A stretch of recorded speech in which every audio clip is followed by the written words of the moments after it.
જવાન જય કિસાન કેમ છો મારા વાલા મિત્રો મજામાં તો આપણે વાત કરીએ કે આ રજકો હે અને એરિયાનો યુઝ પણ રજગામાં ન પણ કરાય એ મારી ખાતરી છે। હું પણ બે હાથ જોડીને વિનંતી કરું છું તમને કે આપણે માલને સારી હશે ગાય ભેંસ એમને સારી હશે એરિયા વાપરી અને એ પણ આપણે દૂધ ખાવાનું થાય છે। બીજું કોઈ દૂધ ખાવાનું નથી થતું, એ જ આપણે દૂધ ખાવાનું થાય છે। શા દૂધ દહીં બધું એ આપણે ખાવાનું છે। તો એરિયા આપણે દાખલા તરીકે રજગામાં વાપરીએ તો એ રજગાને એક દાખલા તરીકે અઠવાડિયાની અંદરમાં વિકાસ કરીને વાઢવા પણ આવી જાય ને આપણે એ પણ માલને નાખીએ તો એ માલના પેટની અંદરમાં જાય, કારણ કે એરિયા સડ્યા વગર વિકાસ ન થાય ને તો એરિયા આપણા માલના પેટમાં જાય એનું મતલબ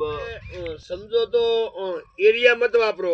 વારંવાર વીડિયાના માધ્યમથી વારંવાર પણ હું મારા ખેડૂતને બે હાથ જોડીને કહું છું તો આપણે રજગામાં એરિયા પણ ના વપરાય। તો એક હની ફિલાન કંપનીનું હોમિક છે તો આપણે આ ઓર્ગોની છે તો વિડીયો આગળ લઈને બતાવો તો જોઈ લો। તો આ તમામ પ્રકારનો આમાં મતલબ બગાડ નહીં થાય એ બી કંપની 100% કહે છે, બરાબર। તો આપણે કેમ એરિયા વાપરો તો આવી કોઈ કંપની હોય અને ઓર્ગોની વાપરો તો આપણે બગાડ ન થાય અને માલને ન થાય। તો હું તમને બતાવું કઈ રીતનું હોર કરવાનું।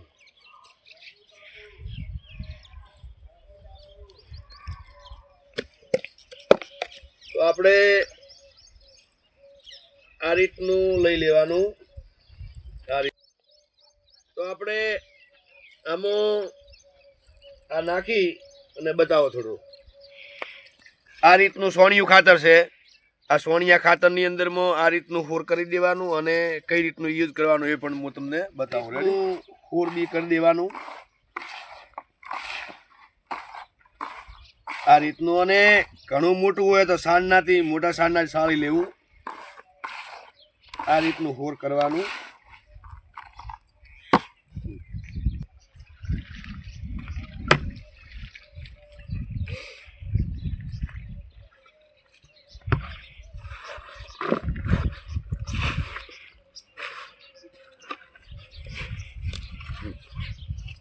તો આપણે આ રીતનું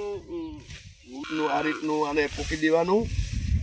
જુઓ આ રીતનું સોણિયા ખાતર ને એ હોમિકનું યુઝ આ રીતનો કરી દેવાનો તો આપણે મોટો પણ ફાયદો થાય, આપણને પણ નુકસાન ન થાય। આ રીતનું પૂકી દેવાનું।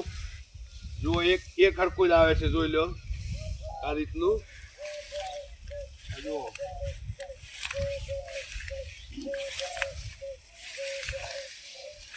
આનું પણ રિઝલ્ટ 100% આવે છે।